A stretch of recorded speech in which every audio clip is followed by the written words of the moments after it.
Okay, Thursday, 22nd of February 2022. So, move to Russia.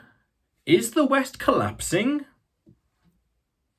So, a very special day today. Special day. A friend of mine who about a year ago moved to Russia. He moved to Moscow. And before that, he spent a year or so in Tbilisi, Georgia.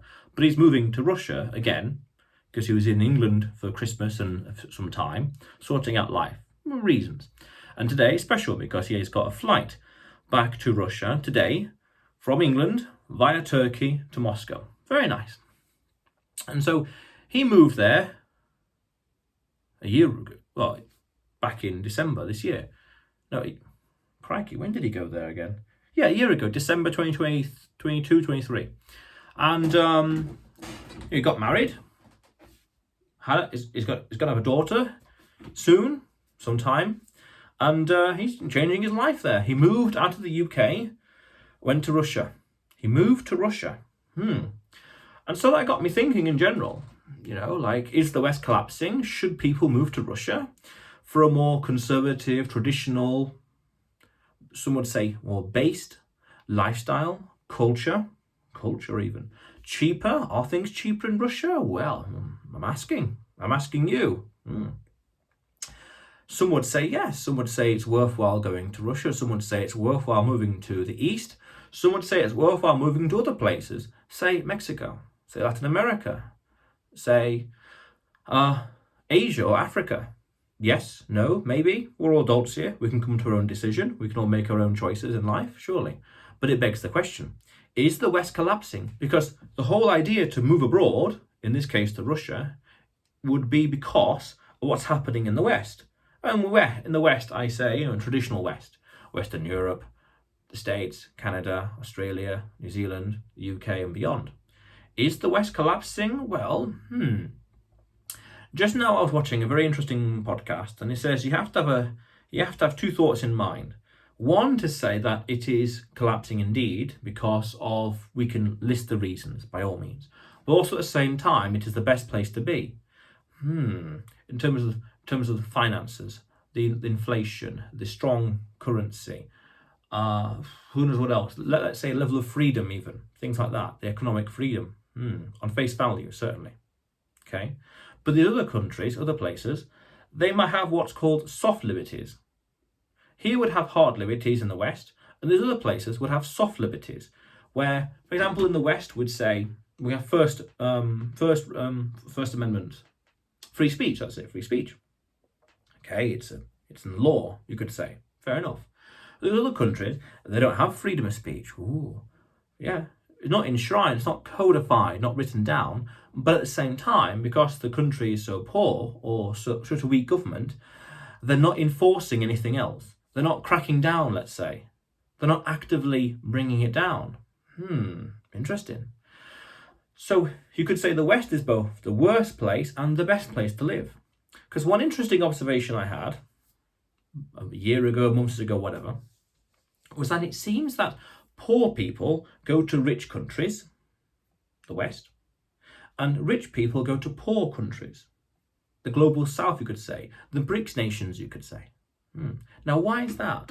They're both going where they're treated best. They're both getting a better deal. The poor people are going to these rich countries because there's work there, there's a stronger currency there, there's the welfare state, there's benefits there. Well, fair enough. Incentives. Don't hate the player.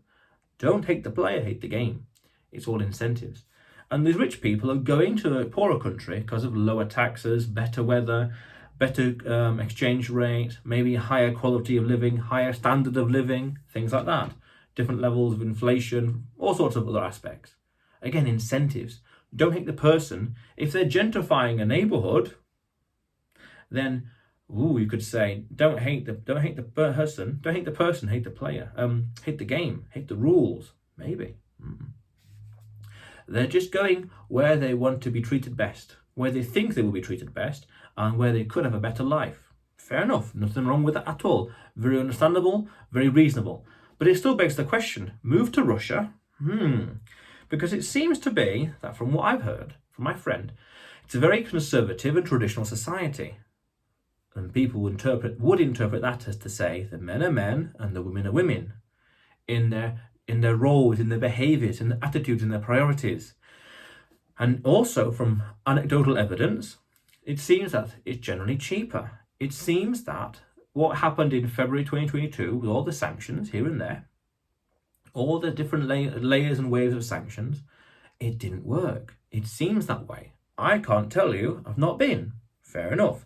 But what I've heard, what I've seen, interesting. I heard also about a year and a half ago, maybe a year and a half ago, I guess, the world is going into two different realms. This is what's called multipolar world theory or concept. We have the West in all its traditional countries, and then we have like this Iron Curtain, the BRICS nations, the rising BRICS nations in their own powers and glory and forms, whatever. And so there's going to be two blocks going to form multipolar. Polar, like on a magnet, the multipolar, not monopolar, multipolar. So there's the West and there's the East, BRICS, and let's say G7, you could say. Fair enough. And then there'll be those people who are delved, deep into both of those systems, like in the Cold War, the Iron Curtain that separated West from East. People are 100% here, people 100% there. And there'll be those people who are more international, that are in between. They have the passports, the identity, the personality, the means, the intention to go from here and go from there, or even in the global south, having a bit of this one, a bit of that, having this citizenship and using that currency but living in that country, or vice versa, or other combinations of that, going where they're treated best. So we could argue, why move to Russia? Well, the principle would be go where you're treated best. Where you go could be immaterial, because your standards and values are different from my standards and values. What I want would be completely different from what you want. Fair enough. Subjective. A subjective way of looking at it. And go where you're treated best. Go where you're treated best. I just lost my train of thought now, actually. And there'll be those people who are international in between and going wherever they want, going where they're treated best. Fair enough. And I find that lifestyle particularly appealing.